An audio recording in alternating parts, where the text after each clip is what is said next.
It's funny because people ask me, like, you know, when you get a shot, how do you feel? Something like that. I'm like, I am just as excited as you. The fact that that looks awesome. And it's that feeling, and I know all photographers can probably relate to this, back in the day when you're in the dark room and you're seeing that the photo paper come in for the first time, and the developer, and you're like, wow, that's like magic. It's kind of like that. It's kind of like magic.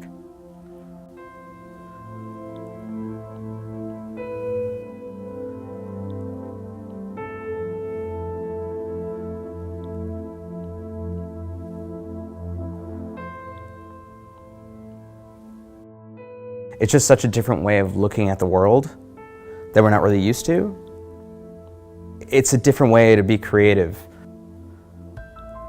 And whenever I'm up there shooting, I'm really excited about what new kind of angle I can get, what things look like from above.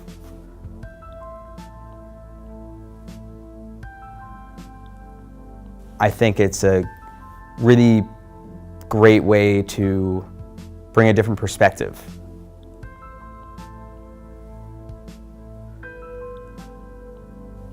But for news agencies like reporting, I think it's taking on the world of news helicopters.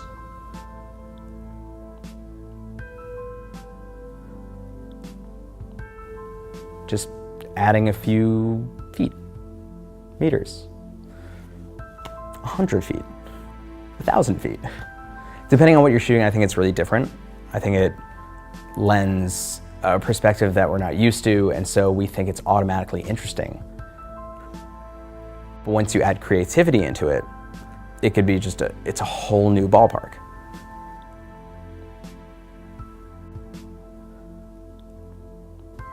While I'm standing there, I think about what I want to shoot, how I want to shoot it, what I'm trying to go for, and then while I'm on the ground, I have that idea in the back of my head and I shoot it, and then I shoot it again and again and again and again.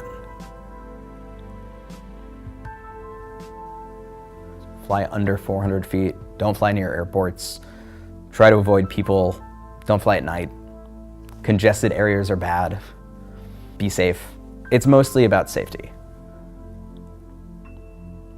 Drone regulations and laws has been because so many people just get them as presents and take them immediately to places where they think it would look visually interesting, which would be airports or baseball games, football games, places where there would be a lot of people. And I understand that's exactly what I would have thought too, but it's extremely unsafe.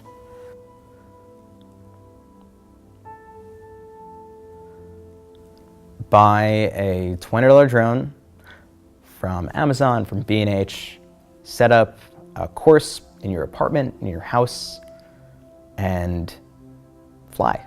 Just see how it goes. See if you even like it before you want to get into the licenses and the drones and the bigger things.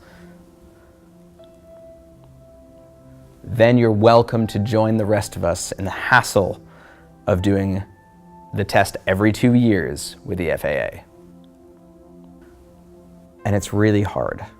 Unless you're familiar with air traffic control or being a pilot, I'd say like the rest of us, it's difficult. It's a bunch of regulations, VFR sectional charts, which are like airplane maps, a lot of different acronyms, a lot of airspace, written weather, and a whole list of regulations that are updating daily.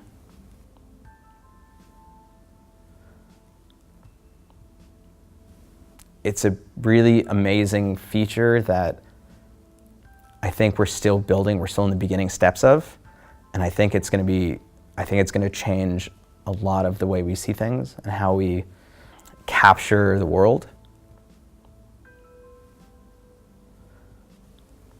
It's a world of possibilities. And I think that's what's most exciting to me.